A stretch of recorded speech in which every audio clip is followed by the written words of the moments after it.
primero, gracias por participar. Antes eran visitas guiadas, eran charlas en la casa. Y bueno, ahora tenemos que ir adaptándonos. Así que esta es la primera charla que va a dar Carlos, de un ciclo de charlas que abrimos. Va a haber generalmente una por mes, con distintos temas. En principio van a ser gratuitas. Esa es la idea, que todos podamos participar. Así que bueno, agradecerles mucho por participar y los dejo con Carlos. Bueno, yo igual aclaro que vos dijiste que muteabas a todos. Yo en general, si me quieren interrumpir y si me quieren preguntar algo en el medio de la charla, no tengo ningún problema. Perfecto. ¿No? Porque a veces es mejor, si alguien hay algo que no termina de entender, o algo que disiente, o algo que quiere agregar, es mejor hacerlo en el momento, así que no hay problema con eso. Bueno, yo voy a arrancar compartiendo pantalla. Me tenés que habilitar vos para que yo pueda compartir pantalla, ¿no? María Laura. Sí. Ahí va. Ahí está.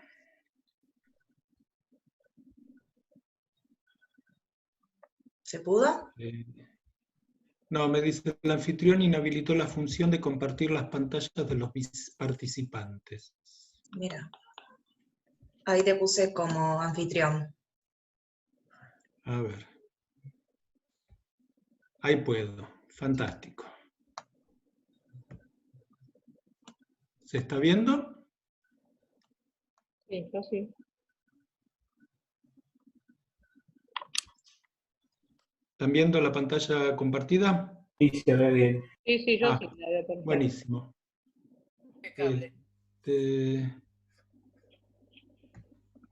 Ahí está. Bueno, en realidad la idea de esta charla tiene un tema preciso, que es la vivienda moderna en la Argentina, y focalizar en la obra de un arquitecto en particular, que es Vladimiro Acosta. Pero la idea era, bueno, partir de esta casa tan maravillosa que alberga la Fundación Forner Vigatti, que es un edificio ejemplar de lo que fue la modernidad en la Argentina. Entonces vamos a empezar con la casa de Raquel Forner y Alfredo Vigatti, para pasar después a hablar de la obra de Vladimiro Acosta. Un poco la casa esta que alberga la Fundación Forner Vigatti servir para sentar algunos principios o algunas condiciones acerca de qué estamos hablando cuando hablamos de una casa moderna, de una vivienda moderna en la Argentina, ¿no? Y bueno, como esta digamos, hay un público variado, que algunos son arquitectos, otros no lo son, un público más general, vamos a señalar las condiciones más generales o más contundentes, ¿no? Que hacen que hablemos de que esta casa... ¿Qué pasó? Hay eco, alguien apagó, gracias. Esta casa fue realizada por el arquitecto Alejo Martínez en 1937. ¿No? Martínez fue un arquitecto muy importante para el desarrollo de la modernidad en la Argentina. Una obra suya, la Casa Péndola Díaz, que hizo en la ciudad de Concordia, está considerada la primer obra moderna en la Argentina, en 1924. La casa para Raquel Forner y Alfredo Vigatti la hizo en 1937, ¿no? O sea, 13 años después de haber realizado esta primera obra en la ciudad de Concordia. Cuando nosotros vemos esta imagen que estamos viendo en la pantalla, ¿no? Este fragmento del exterior de la casa, podríamos señalar una primera condición de la arquitectura moderna, clarísima y contundente, que es la total ausencia de elementos decorativos, ¿sí? No hay un solo elemento que nosotros podamos decir, este elemento está adicionado al edificio, está adicionado a la forma arquitectónica, con el propósito de embellecerla, ¿sí? O de decorarla. Lo único que estamos viendo ahí es la forma arquitectónica, pura, desnuda, sin ningún elemento decorativo aplicado, sin ningún elemento cuya única función tenga la finalidad de ser algo decorativo. O sea, hay un corte total y absoluto con lo que son los vocabularios formales de las arquitecturas historicistas o de las arquitecturas del pasado. Cuando vemos las plantas de la casa Taller Forner Bigatti, si yo muevo el cursor, ¿ustedes los ven? ¿Están viendo el cursor? Bueno, este es el frente, ¿no? Acá enfrente tenemos la plaza, este es el acceso a la vivienda, que se divide en dos, ¿no? Un acceso principal y un acceso de servicio, podríamos decir, al jardín y a la parte posterior de la casa. Y acá hay una condición también que nos habla de la vivienda moderna, y que es esta condición de que es una planta completamente compacta. Si nosotros recorremos el perímetro de la planta, ¿no? De la planta de la casa, vemos que todas las áreas abiertas son exteriores al edificio, todas las áreas abiertas están concentradas en este sector del terreno, y en este interior, tanto en la planta baja como en la planta alta, no hay ningún área descubierta. Todos los locales están ventilando hacia, en el perímetro, pero hacia el exterior del edificio, ¿no? Hay una planta compacta que abandona la tradicional planta con patios, que era el principal modelo, la principal tipología de la arquitectura doméstica en la Argentina. Y por otro lado hay una condición completamente moderna que tiene que ver con esa idea tan concreta de Le Corbusier de que la vivienda debe ser una máquina del habitar, ¿sí? Cuando uno observa esta planta, ¿no? Que tiene aquí delante el taller de Bigatti, la sala comedor, las áreas de servicio, ¿no? Cocina, habitación de servicio, y en la planta alta el taller de pintura de Raquel Forner, la vinculación de los dos talleres y el único dormitorio de toda la planta. Vemos cómo esa planta está estudiada tratando de optimizar lo que son las funciones mecánicas, ¿no? O sea, un edificio, una planta que funcione con la eficiencia de una máquina. Así como en el exterior no hay ningún elemento decorativo adicionado, aquí en las partes que constituyen los locales del edificio, también tampoco hay ningún elemento que sea superabundante, sino que el edificio responde a una eficiencia funcional acorde a lo que es una máquina, ¿no? Cuando vemos, por ejemplo, el exterior, este es el dibujo de la fachada, de la única fachada de la casa, bueno, tiene una fachada exterior y una fachada interior, esta es la fachada a la plaza, vemos esa imagen de modernidad, ¿no? Donde todo es línea, es plano, es volumetría, y toda la estética, ¿no? Y todo el valor plástico de esa obra de la arquitectura surge de los elementos geométricos, ¿no? Y de las relaciones matemáticas y proporcionales que se establecen entre las partes de ese edificio. Bueno, acá tenemos algunas imágenes, ¿no? La imagen del exterior, un fragmento, una imagen casi total. Esta imagen interior está tomada en el taller de escultura, y es ese eje que se establece en la planta, ¿no? Entre el taller de escultura, el hall, el comedor, el área de expansión de esa especie de terraza o de galería que hay antes de llegar al jardín, una imagen del taller de pintura y su vinculación con el balcón y la plaza, y una imagen de la terraza, ¿no? La terraza de esta casa para Raquel Forner y para Alfredo Bigatti. Martínez la imagina con un jardín en la terraza, ¿no? Que era uno de los principios que Le Corbusier establecía para la arquitectura moderna, y había un jardín desde el cual se recuperaba esa parte del terreno que era ocupado por la vivienda, y además un lugar de expansión desde donde se podía observar el contexto circundante, el barrio, ¿no? Lo que estamos viendo ahí es una imagen desde la terraza de la casa Forner Bigatti, que vemos las dos torres de la iglesia que está en la otra cuadra, que es la iglesia de San Pedro Telmo. Bueno, con esta especie de definición o de configuración de las principales condiciones de una vivienda para que la consideremos una vivienda moderna, ¿no? Además de la temporalidad, decíamos que las primeras viviendas modernas son las que hace Martínez en Concordia a mediados de la década del 20, y acá estamos hablando de 1937. Bueno, vamos a pasar ahora a Vladimiro Acosta.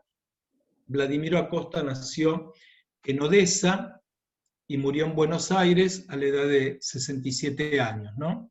Murió repentinamente, no tenía una enfermedad crónica, murió de una enfermedad cardíaca, cuando estaba en plena actividad, era todavía profesor de la facultad, estaba trabajando en la publicación de un libro dedicado a su obra, estaba proyectando y construyendo edificios.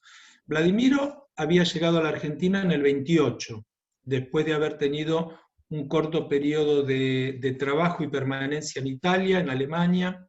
Llega a la Argentina en 1928, cuando la modernidad ya había comenzado a gestarse, ¿no? Decíamos que la primera obra de Martínez es en el 24-25, y la otra obra, ¿no?, así tan ejemplar de la modernidad de la Argentina, la casa que Bustillo proyecta para Victoria Ocampo, es de 1929. 1929 es también el año en que Le Corbusier visita la Argentina, y llega en ese momento, en 1928, llega Vladimiro, en ese momento que se está gestando y que empieza a consolidarse la modernidad en nuestro país. Vladimiro fue una figura muy destacada dentro de lo que es la consolidación y el desarrollo de la modernidad en la arquitectura en la Argentina. Fue representante del CIAM en la Argentina, los Congresos Internacionales de Arquitectura Moderna. El primero es de 1928, del año en que Vladimiro llega a Buenos Aires, y eran reuniones de arquitectos, artistas, gente interesada en la modernidad, eran reuniones que se proponían anualmente a discutir las cuestiones y los intereses de la arquitectura moderna. Y Vladimiro fue un representante del CIAM en la Argentina, y fue también titular de una prestigiosísima cátedra de diseño en nuestra Facultad de Arquitectura.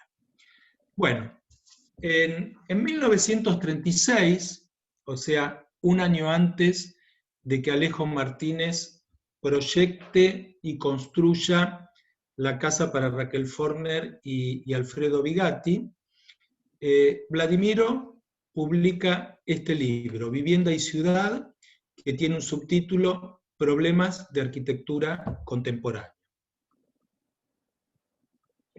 Este es un libro, podríamos decir, bastante singular, ¿no? En ese momento no era habitual todavía que un arquitecto se ocupara de la edición y de la publicación de un libro reuniendo su propia obra. Esta era la primera, pasaron dos diapositivas juntas. Este es el flyer con el que promocionamos este encuentro de hoy, ¿no? La imagen esta. Bueno, en 1936, Vladimiro edita este libro, Vivienda y Ciudad, Problemas de Arquitectura Contemporánea, donde podríamos decir rápidamente que una parte está dedicada al tema de la vivienda y otro al tema de la ciudad. Nosotros nos vamos a ocupar de esta mitad, podríamos decir, del libro, que se ocupa del tema de la vivienda. Hay algo muy interesante en este libro, que es esto, ¿no? Un arquitecto que reúne sus proyectos, ¿no?, y los publica, para publicitar su propia obra, pero también hay un fin mayor, que es el de publicitar la modernidad, ¿no? Publicitar y promocionar las virtudes de la modernidad, ¿no? La modernidad en un sentido de militancia, ¿no? De obtener adherentes para esos principios, ¿no? Para esa manera de entender el universo que es la modernidad. Ahora, este libro tiene algo muy llamativo, que todos los proyectos que Vladimiro expone, ¿no? Bueno, como dije antes, son todos proyectos de su autoría, todos se muestran a través de dibujos, ¿sí? No hay una sola imagen que nos esté diciendo que ese proyecto ha sido construido. Reúne proyectos para Europa, proyectos para Brasil, que es un lugar donde él viaja en determinado momento y permanece un tiempo, después vuelve a la Argentina, y proyectos como este para una vivienda en San Isidro. No tenemos constancia ni certeza de que toda esta gran cantidad de proyectos que aparecen en el libro de Vladimiro, de que alguno de ellos haya sido construido, ¿sí? No solo porque todos están mostrados así a partir de dibujos, no hay fotografías, no hay pruebas fehacientes de su construcción, pero tampoco hay testimonios de que estos edificios hayan sido construidos, ¿no? Bueno, podríamos decir de esta imagen las mismas cuestiones que señalábamos para la casa que Martínez construye para Forner Bigatti, ¿no? O sea, la ausencia total de elementos decorativos, la concepción del edificio como un artefacto funcional y eficiente, ¿no? Toda una expresión plástica muy fuerte, pero que resulta de los valores de la geometría, de las aristas, de los planos, y de una forma muy contundente en este edificio, en esa articulación entre llenos y vacíos, entre dobles y triples alturas, y también en la aparición de este gran pórtico, ¿no? Este gran pórtico, ¿no? Una especie de cubo ideal definido por las aristas, que cobija debajo suyo todas las partes de la obra. Esto es algo que Vladimiro va a denominar como la losa visera, que muchos de los proyectos que están en Vivienda y Clima poseen, ¿no? Un elemento que está dimensionado para regular la incidencia del sol sobre los locales habitables. O sea, algo que está dimensionado en su altura y en su profundidad para regular la incidencia de los rayos de sol más horizontales en invierno y más verticales en el verano. Este es otro ejemplo que aparece en el libro. Esta es la que Vladimiro llama la casa en Villa Urquiza. No sabemos en qué terreno era, nunca se construyó, pero nuevamente. La anterior es un edificio de perímetro libre, este es un edificio entre medianeras, y vuelve a aparecer eso, ¿no? Ese valor tan contundente de la capacidad plástica de la arquitectura, y ese contraste entre llenos y vacíos. Y fíjense también esta idea de este gran marco que permite que nuestra visión atraviese el edificio, ¿no? Como desde el exterior podemos observar el cielo dibujado aquí en este fondo en el exterior. Esto es una página del libro donde Vladimiro introduce este tema de la arquitectura tipo Helios, ¿no? La vivienda tipo Helios, nuevamente, es un proyecto, como todo lo que se muestra en este libro, un proyecto entre medianeras, una vivienda de una superficie bastante pequeña, pero que aparece aquí en el corte este elemento de la losa visera, ¿no? Aparece en corte eso que mostraba en el otro proyecto, esa losa, ¿no? Que tiene una determinada altura y una determinada profundidad, que hace que los rayos del sol en invierno penetren hasta el interior de los locales, ¿no? Asoleando, ventilando y calefaccionando naturalmente los locales, y que los rayos del verano no incidan, ¿no? de manera no deseada en el interior de ese edificio. Acá nos está indicando Vladimiro que este terreno mira al sur, o sea, esta zona es el contrafrente del edificio que mira al norte, ¿no? Donde están la mayor exposición de los rayos del día, y en este sector se encuentra esa losa que estamos viendo acá, ¿no? A continuación de esta terraza. Que aparece acá también, en esta perspectiva lateral, aparece esa fuga de la losa visera. Este tema de la losa visera es un tema que aparece en algunos pocos de los ejemplos de este libro, pero que con el tiempo se va a transformar en un elemento central en el pensamiento o en la teoría arquitectónica de Vladimiro. O sea que podríamos decir que a toda esa conceptualización de la arquitectura sin elementos decorativos añadidos, ese edificio o ese proyecto que intenta parecerse a lo que es el funcionamiento eficiente de las máquinas, de no tener superficies inútiles o superficies sobredimensionadas, Vladimiro le agrega, ¿no?, con un peso tan importante como estas otras condiciones, el tema de la higiene, ¿no?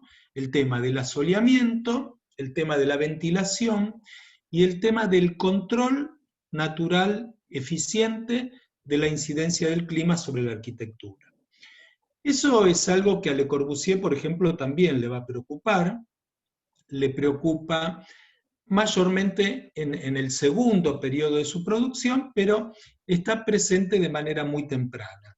Pero no es algo que fuera una condición que todos los arquitectos modernos tuvieran como una consideración primordial en su arquitectura. Pero eso es de alguna manera una condición que de alguna manera sintetiza lo que es esta visión tan personal que Vladimiro establece con la modernidad. Esto que estamos viendo acá es la página de otro libro de Vladimiro Acosta. Vladimiro Acosta publicó, y ahora voy a explicar qué alcance tiene esto de publicó, 2 libros. El primero que veíamos recién, Vivienda y Ciudad, y en 1967, en el año en que él muere, se encontraba preparando la edición de este segundo libro, también dedicado a su obra, que es Vivienda y Clima.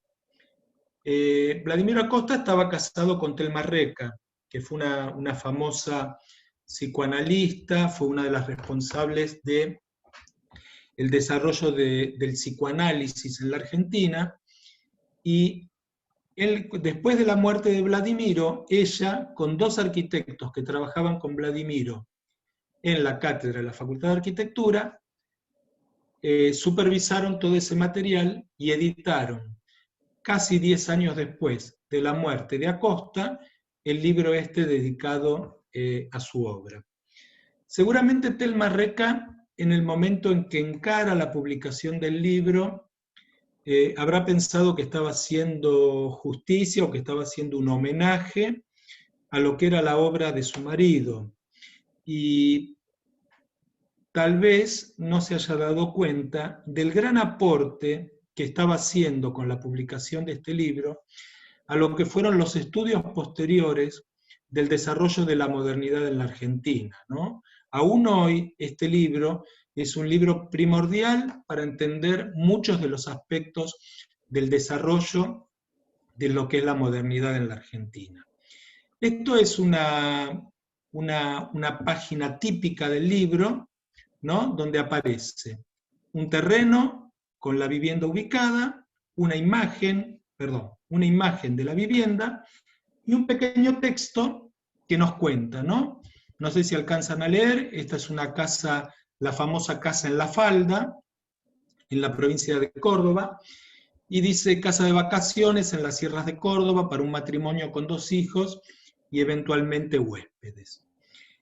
Fíjense cómo vuelve a aparecer de manera clarísima el tema de la losa visera, ¿no? Este pórtico, acá nos indica, la casa mira al norte, este es el norte, ¿no? Acá está indicado, entonces hacia el norte instala Acosta este pórtico, ¿no? Este gran pórtico, que vuelvo a insistir, no tiene dimensiones arbitrarias, sino que ese pórtico está diseñado de manera científica, aplicando este método Helios, la aplicación del sistema Helios con este método creado por Acosta, que determina la altura, la profundidad y la ubicación de ese pórtico. En realidad podemos entender que es una casa moderna, lo que estamos viendo en un segundo plano, a la cual se le antepone, ¿no?, todo este artefacto que va a servir para que la casa funcione de una manera eficiente frente a los requerimientos del clima, ¿no? Es como agregarle a la casa una parte, ¿no?, a esa maquinaria que ya en sí misma es la casa moderna, agregarle otro artefacto que la va a optimizar en cuanto al comportamiento que la vivienda tiene frente al rigor del clima, ¿no? Bueno, la casa está ubicada en un terreno en pendiente, un gran terreno, y en la parte superior, en el fondo del terreno, aparece la vivienda, ¿no? Fíjense que la vivienda toma muchos de los elementos de la arquitectura serrana, ¿no?, de la arquitectura del Valle de Punilla, donde está ubicada, y fíjense acá cómo se puede leer todo este pórtico como un artefacto, ¿no?, por una diferencia de textura, de materialidad, ¿no?, y esa forma abstracta y perfecta, ¿no?, de un elemento que se antepone y que va a proveer la entrada del sol cuando es necesaria y la va a impedir cuando no sea deseable. Esto es otra página del libro de Vivienda y Clima, donde Vladimiro relata cómo nace la arquitectura Helios, ¿sí?, y cómo nace este sistema que él diseña, ¿no?, y todos estos gráficos donde va mostrando la altura del sol en Buenos Aires, en las provincias, ¿no?, y estos gráficos, estos esquemas, son los que van a posibilitar después el diseño de la losa visera. Este es un esquema sintético de una de las viviendas Helios que vamos a ver después, la casa de Villa del Parque, ¿no? Fíjense que siempre el fondo, el edificio es el mismo, y está sombreada la incidencia del sol en el solsticio de verano, en el equinoccio y en el solsticio de invierno, en 3 horas típicas, ¿no? El mediodía, las 2 de la tarde y las 4 de la tarde, cómo incide el sol y cómo la losa visera controla, ¿no?, la no posibilidad del ingreso del sol en verano y la exposición de las formas arquitectónicas plenamente al sol en el invierno, ¿no? O sea, la refrigeración en el gráfico superior y la calefacción natural en el piso inferior. ¿Alguien quiere preguntar algo? ¿Alguna duda? ¿Alguien quiere expresar algún comentario? ¿No? Seguimos. ¿Se escucha bien? ¿Sí? Bueno. Muy bien. Esta que está acá es la Casa de la Falda, la que veíamos recién, y esta que está aquí abajo, quien sabe alguno la conozca, es la famosa casa de la calle La Pampa, ¿no? Donde, bueno, los árboles no permiten una visión muy clara, pero vemos acá nuevamente el tema de la losa visera por delante de la casa, ¿no? Esa casa mira al norte, ¿no? Esta es La Pampa, donde se corta la avenida Melián. Y acá tenemos los gráficos interpretativos, ¿no? Recién los veíamos en fachada, ahora los vemos en axonometría, de cómo la casa, ¿no?, transcurre por debajo y en el lateral de esta losa visera, ¿no? Y la losa visera, ese artefacto que protege en el verano en el verano y en el invierno la incidencia del sol. Esta es ahora salimos y vamos a hablar de esta obra, que es una obra de Martínez.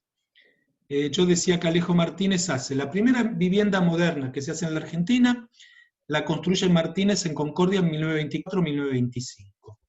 Y esto es una obra que hace en 1931, que es la Casa Camaño. Y fíjense qué interesante cómo aparece acá el tema del pórtico, de la losa visera en esa obra, ¿no? Un elemento que aquí también está utilizado para regular la incidencia del clima, pero que también le da una unidad plástica y expresiva a toda la obra.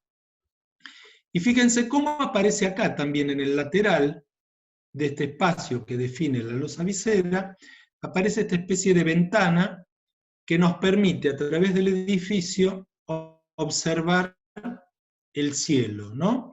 Es esta ventana que estamos viendo acá, que es lo que señalaba en uno de los dibujos de Vladimiro, y que esto va a aparecer en algunas obras posteriores de Vladimiro que ahora vamos a ver. Sospechamos con bastante seguridad que Martínez y Acosta se conocieron.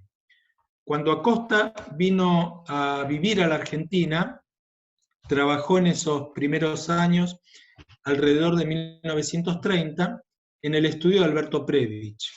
Alberto Previch era un amigo muy cercano de Martínez, habían hecho la facultad juntos, habían participado juntos en el centro de estudiantes de la facultad, y una vez recibidos, estuvieron ligados familiarmente porque sus dos esposas eran, creemos que primas, tenían una relación cercana.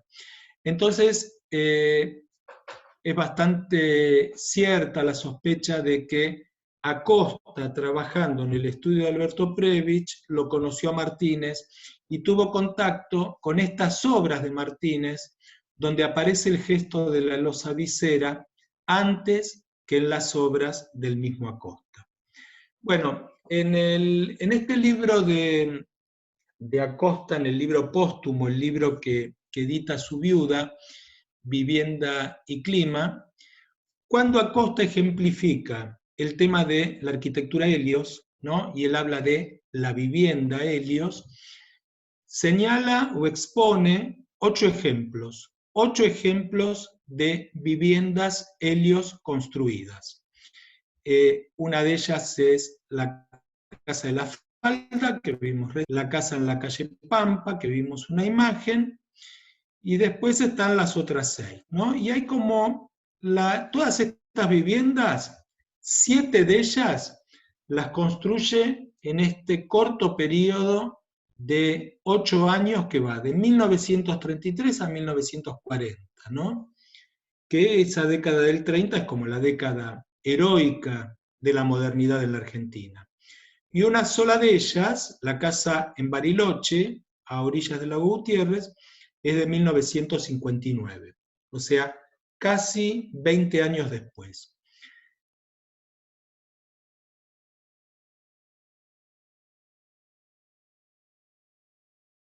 Ciudades de provincia, ¿no? La casa en La Falda, una en Rosario, la casa en Bahía Blanca, que vamos a ver ahora, la casa en Ramón Mejía, que también vamos a ver, la casa en Punta del Este y la casa en Bariloche. Varias de ellas tuvieron comitentes notables, podríamos decir, o comitentes que tuvieron una vida pública importante. La casa en Bariloche fue para Frondizi, para Ricieri Frondizi, ¿no? El hermano de Arturo, del presidente de la Nación, que fue decano, era antropólogo y fue decano de la Universidad de Buenos Aires. La de Ramos Mejía la construyó para un matrimonio de artistas también, ¿no? Una pareja análoga a Raquel Forner y a Alfredo Bigotti, que fueron Horacio Coppola y Grace Stern, ¿no? El matrimonio de fotógrafos. bueno, la casa de Bahía Blanca fue para un famoso abogado de esa ciudad, y la casa en Rosario fue para un empresario que era un socialista, compañero de militancia de Vladimiro. Bueno, vamos a ver algunos de estos ejemplos de estas 8 notables viviendas modernas, 8 viviendas Helios que expone Vladimiro en su libro. Seguramente son las únicas 8 viviendas que Vladimiro consigue construir con el sistema Helios, ¿no? Viviendas unifamiliares, y las agrupa y las expone en el libro. Bueno, esta es la casa de Ramos Mejía que mencionaba recién, es la casa que hace para Grestern y para Horacio Coppola. Perdonen que estoy minimizando acá. Ahí está. Esta es la calle, esta es la vereda, el norte está en el contrafrente.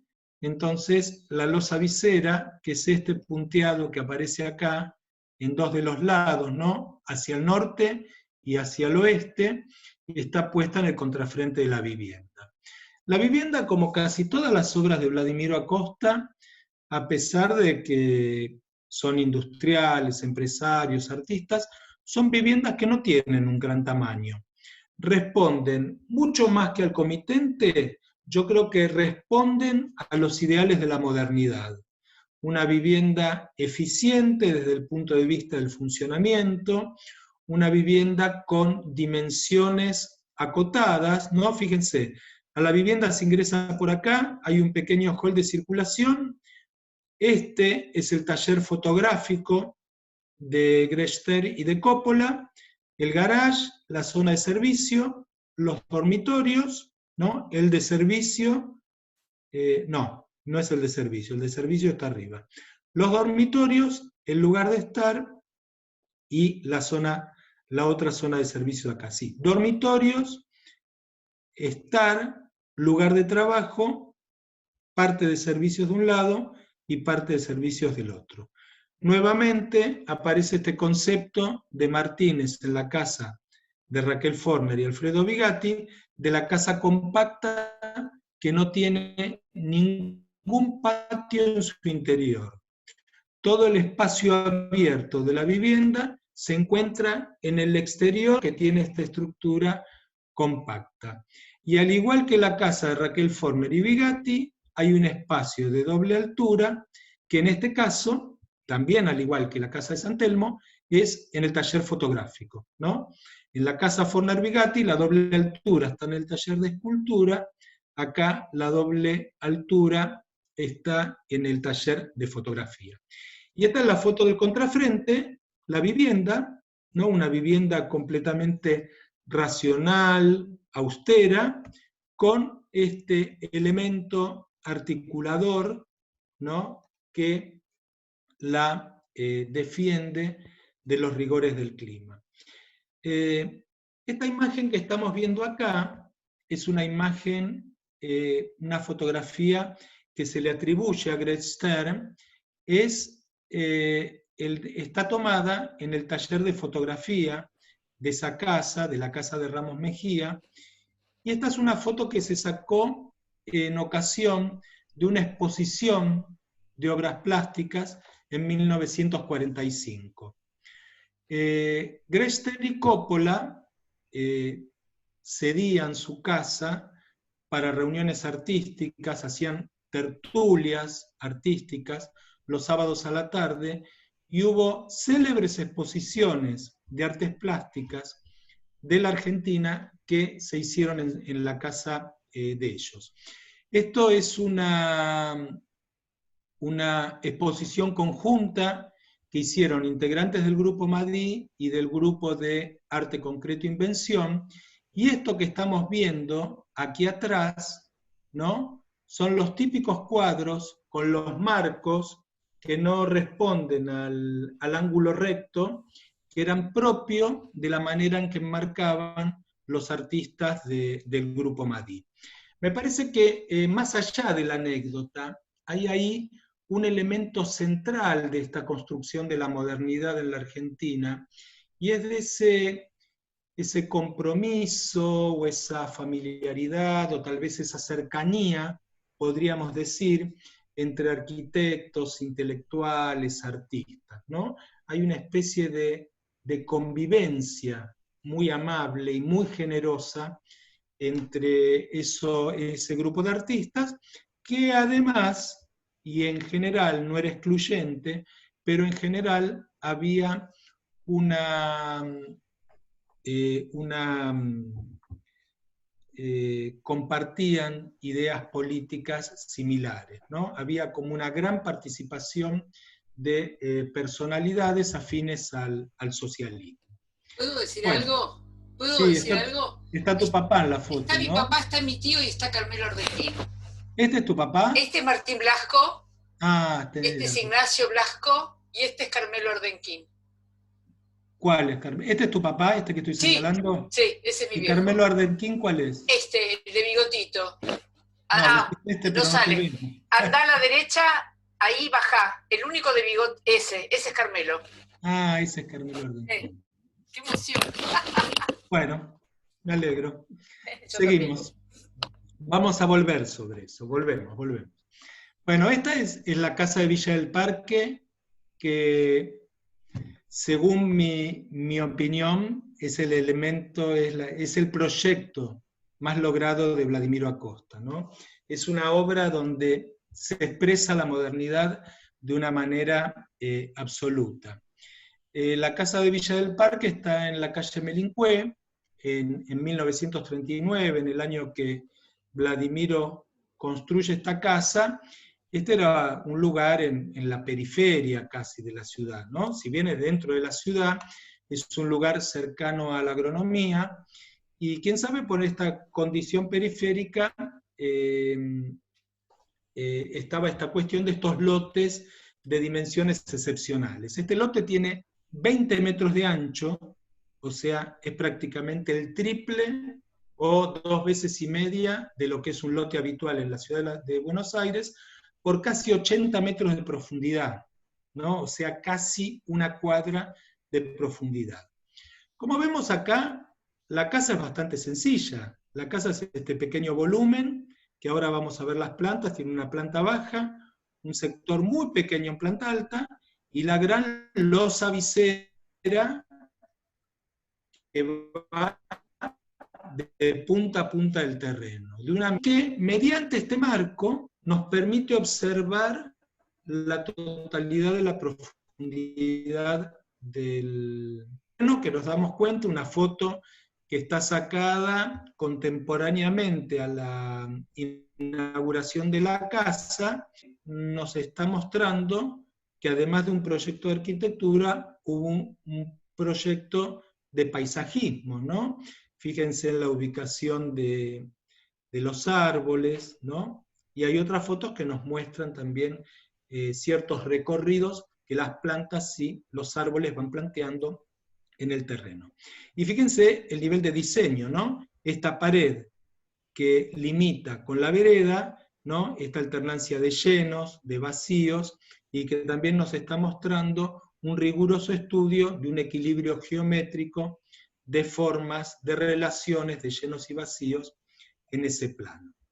Esta es la planta baja, ¿no? Nuevamente, no hay ningún patio, ningún elemento interior dentro de esa planta que sea descubierto. La planta es completamente compacta, está retirada de la línea municipal, ¿no? Bueno, por razones obvias, por tener un jardín, pero seguramente también para poder percibirla en su totalidad, porque al tener 20 metros de ancho, si estuviese ubicado sobre la línea municipal, en una calle con un ancho común de la Ciudad de Buenos Aires, es imposible ver esa totalidad, y acá por la presencia de la losa visera es imprescindible ver la totalidad de la obra de arquitectura. Se ingresa por acá, al igual que en la casa de Grester, hay un pequeño vestíbulo, bueno, el garage, el área de servicio, el hall, el estar comedor y 3 dormitorios. 1 del matrimonio, 2 para los hijos, Y fíjense nuevamente cómo aparece acá esta idea de una casa que responde más a los ideales de la modernidad que a las que son seguramente las necesidades propias de la familia. Toda la casa tiene un único baño completo, que es este. Hay un solo baño completo, acá está el cursor, para los 3 dormitorios. Y los dormitorios no tienen placares en su interior. Todos los placares están puestos acá para que este pasillo de distribución a los dormitorios funcione como vestidor, ¿no? Esa idea de la vivienda como una máquina eficiente de habitar. Cada metro cuadrado tiene una función específica. Hay acá un concepto de economía que está muy asociado, de economía y de racionalidad, que está muy asociado a la idea de la modernidad. Y acá la proyección de la losa visera y ese marco que veíamos que nos permite ver la profundidad del lote, donde en esos 80 metros de profundidad se van sucediendo, hay una cancha de paleta, una zona de esparcimiento y una pileta. Y acá en la planta alta, lo construido es solo esto. Hay una habitación de servicio, baño de servicio, un escritorio y la salida a la terraza. Que en este planteo higienista de Vladimiro, la terraza es fundamental. Estamos hablando de un momento donde los antibióticos todavía no existían, donde se le atribuía al sol un poder curativo y preventivo muchísimo mayor al que se le atribuye hoy. Entonces acá, al igual que en la planta baja, hay una sucesión de espacios destinados a la prevención de la higiene, ¿no? Hay acá una especie de solarium, un gimnasio descubierto y otro lugar de estar para poder hacer gimnasia. La losa visera, ¿no? Al igual que en la casa Esther, describe estos 90 grados. Al norte, el norte está aquí abajo, y esto que es el noreste.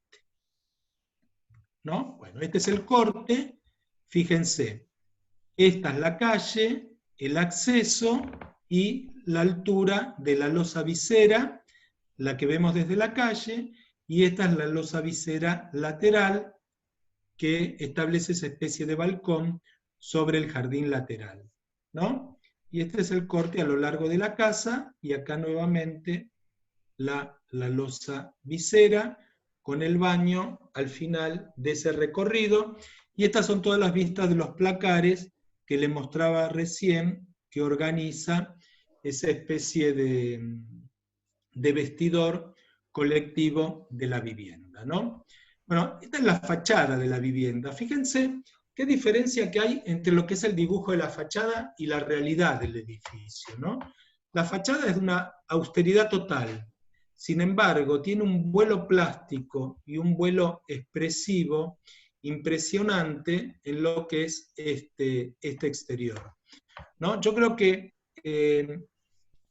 Vladimiro articula de manera ejemplar ahí el concepto del funcionalismo, ¿no? Esta idea de la vivienda funcionando como una máquina sumamente eficiente, el racional funcionalismo, con el higienismo y también con los principios del cubismo, ¿no? Con los principios de las vanguardias artísticas que los arquitectos modernos tomaban de los artistas plásticos, ¿no?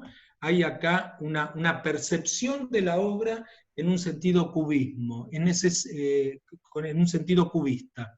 Es necesario recorrer la obra para poder apreciarla en su total capacidad expresiva.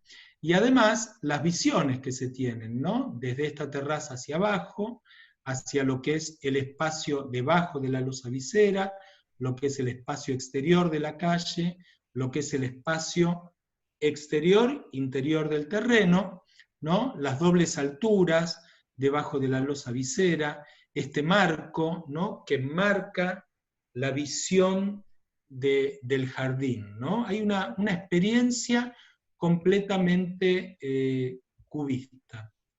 A ver, ahí hay alguien. Ahí está.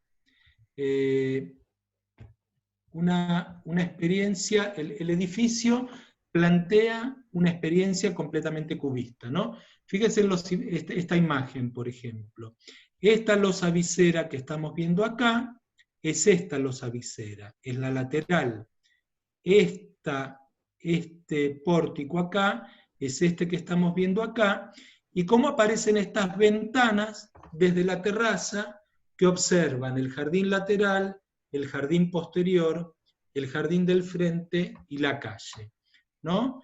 Y todos estos espacios exteriores, ¿no? Estas dos ventanas son estos dos vanos que están acá, esta es la terraza del piso superior, que va alternando, ¿no? Espacios cubiertos, semicubiertos y descubiertos, ¿no? Hay una gran cantidad de cualidades espaciales diferentes, ¿no? No todos los espacios exteriores tienen la misma cualidad espacial, sino que hay espacios exteriores cubiertos, hay espacios descubiertos, y el mismo espacio tiene una calidad cubierta y una calidad descubierta.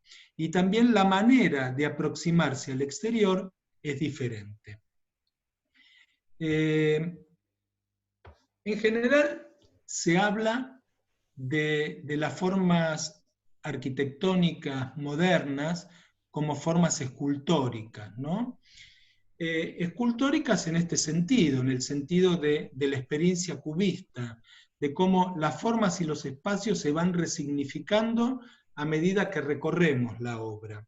Es imposible entender la obra desde un único punto de vista privilegiado, y los espacios, ¿no? Fíjense, este vano que estamos viendo acá, que nos permite ver la casa del vecino, es muy similar a ese vano que mostraba en la casa de Alejo Martínez en Concordia, y es este vano que estamos viendo acá. Sin embargo, la percepción de ese espacio desde este lugar o desde este otro son completamente diferentes. Y también yo creo que lo que relaciona esta arquitectura con la experiencia cubista y con esta condición de hablar de la arquitectura en sentido escultórico, fíjense que con todos estos vanos, estos aventanamientos, Vladimiro, acá bajo la losa visera, Vladimiro está creando espacios que no son habitables, ¿no? Hay algunos de estos espacios que son inaccesibles. Hay como una voluntad cubista de crear espacios interiores para que sean percibidos. Y ahí hay un vínculo muy fuerte con la escultura, y vamos a volver nuevamente a Martín Blasco, y elegí estas dos esculturas de Blasco, que no son contemporáneas de la obra de Acosta, pero fíjense cómo en estas obras la intención o el propósito, en algunos aspectos, es el mismo que el de Vladimiro. Esa idea de crear espacios interiores que el único fin que tienen son de deleitarse, ¿no? De tener una experiencia artística. Y lo mismo ocurre acá, porque al igual que en esta arquitectura, en estas esculturas, en la medida que el espectador recorre el espacio circundante de la obra, la experiencia que realiza el espectador se enriquece, ¿no? Me parece que en la obra de Acosta, nos permite ejemplificar claramente este vínculo que se nombra tanto entre la relación entre la arquitectura vanguardista, entre la escultura vanguardista y la arquitectura, y la experiencia cubista de la arquitectura. Creo que Vladimiro es uno de los grandes arquitectos que consigue materializar este principio tan loable de la modernidad. Fíjense lo que es el interior de la Casa de Villa del Parque, ¿no? Esa idea de la síntesis del espacio como línea, plano, volumen, y ese contraste entre la luz y la sombra. Los llenos, los vacíos, la luz y la sombra. Esto es la Casa de Villa del Parque. Y esto es el interior del taller, del atelier de Amadeo Sanfin, que construye Le Corbusier en París en 1922, y que fue una imagen pregnante, icónica, para los modernos de todo el mundo, ¿no? Y fíjense qué familiaridad, ¿no?, que hay entre este interior y este otro interior, ¿no? Los mismos elementos, la misma austeridad, el mismo concepto compositivo, ¿no? En el interior y en el exterior, ¿no? Hay como una familiaridad entre una parte y otra de la obra.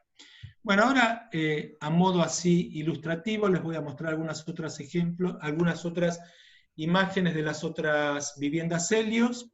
Esta es la casa de Punta del Este, que no es una casa de veraneo, está planteada como una residencia permanente, y esta es la imagen de la época en que se inaugura, ¿no? Fíjense que acá la losa visera ocupa 3 de sus lados, ¿no? Toda esta diagonal, y da la vuelta en este sector. Acá tenemos el norte y el oeste, o sea, la losa visera se abre hacia el norte y hacia el oeste, y articula plásticamente la totalidad de la vivienda. Y ahora, para terminar, algunas imágenes de la casa de Bahía Blanca.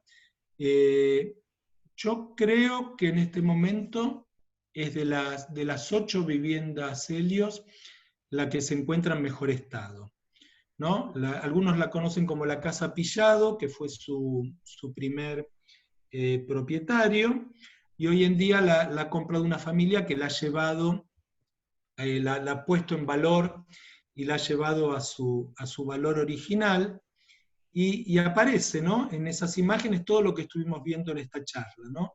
Esa austeridad de las formas, el valor del plano, el valor plástico de la losa visera, las ventanas desde la terraza, ¿no?, hacia espacios abiertos cubiertos, semicubiertos, espacios de transición, y esa visión escultórica nuevamente, ¿no? Fíjense lo que es esa imagen, ¿no? Esa construcción de espacios, algunos de los cuales inclusive son inaccesibles, ¿no? Pero espacios que componen esa experiencia cubista de la arquitectura. Y también está este contraste entre materiales, ¿no? El travertino, ¿no?, que había utilizado Van der Rohe en algunas de sus obras, como el pabellón para la exposición de Barcelona, y que a partir de eso los modernos lo toman como un material propio, podríamos decir, o como un material característico de sus obras, ¿no? Y así como hay contraste entre el lleno y el vacío, la sombra y el plano expuesto a la luz del sol, aparece también el material noble, ¿no?, el material plano o liso, y el material rugoso de esta laja, ¿no?, y el contraste entre uno y otro, y el contraste también entre la arquitectura y el cielo, que las obras de arquitectura nos permiten ver por su permeabilidad, ¿no? Fíjense esta imagen, ¿no? Nuevamente parece en la casa de Bahía Blanca, pero podría ser la casa de Villa del Parque, ¿no? Una terraza que por momentos es techada, fíjense las sombras de la losa visera sobre el piso de la terraza, ¿no? La observación de un espacio abierto, exterior al volumen, pero que no está techado, el espacio techado de doble altura, el espacio techado de simple altura, y este banco corrido que nos habla de una terraza recuperable, una terraza como espacio de permanencia y de observación del territorio, como hablaba Le Corbusier de una de las 5 condiciones de la arquitectura moderna. Y nuevamente este interior esta imagen para terminar, ¿no? Como la imagen esa de esa foto de los años 40 de la Casa de Villa del Parque, ¿no? Esa austeridad de las formas, la reducción a relaciones geométricas y proporcionales, y esa paleta de materiales completamente sintetizada, ¿no? En cuanto a texturas y en cuanto a calidades, ¿no? Que todo eso también hace posible que los contrastes sean mayores, ¿no? El contraste entre el plano liso, y el plano texturado del vidrio repartido, y el metal. Y no hay más elementos, ¿no? El revoque, el metal y el vidrio, ¿no? Como una esencia de la materialidad moderna, que, volviendo a nuestro principio, podemos observar también en esta imagen de la vivienda de Raquel Forner y de Alfredo Vigatti.